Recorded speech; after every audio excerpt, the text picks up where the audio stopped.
I knew Aaron as a student, but he never studied with me.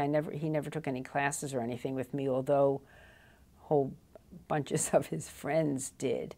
I was teaching U.S. history, and I was also interested in things Jewish. Later on, I taught American Jewish history and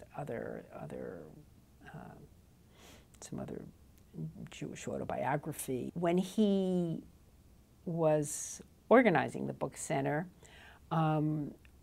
Rich Alpert was one of the people that was working closely with him, and Len Glick. And I knew them both very well. Rich and I were working together. He was the associate dean. I was the dean of the faculty by that time.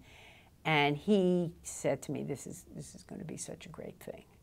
And he was sort of the interlocutor. You know, he said, oh, you really should get involved in this. It's such a great idea. This is when the Book Center was still a very fledgling organization.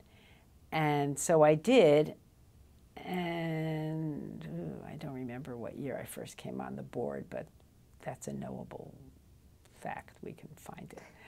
And so I came on the board fairly early on, and subsequently I chaired the board, and that was a very volatile time in the history of the Book Center.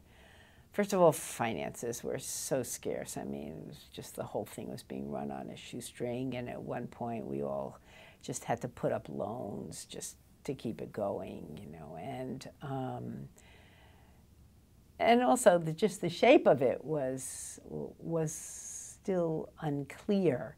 And it was the time that there was the first effort to put together a program in education.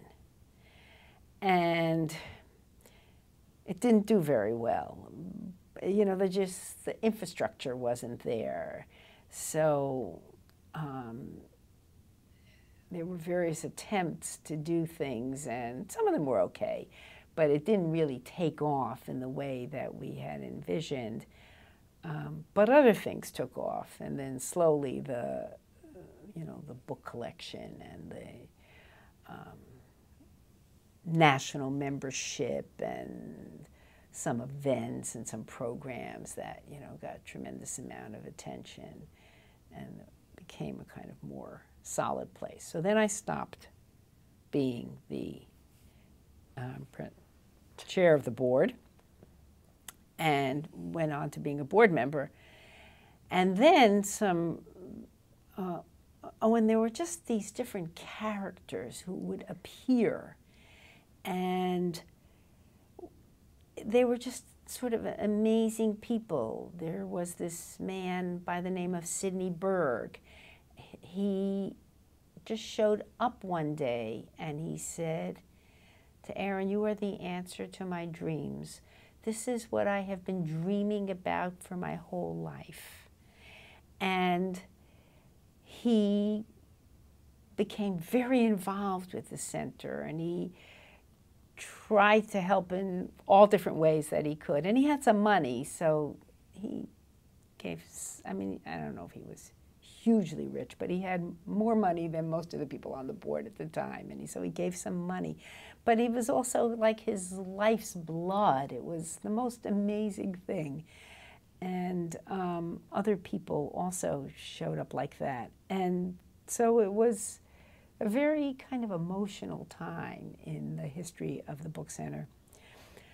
Well, years went by, and every time I said, well, you know, my term is long, long over on the board, and every time they would say, well, you're the only one who has the institutional memory on the board, who sort of remembers the past, who can sort of tell us where things came from.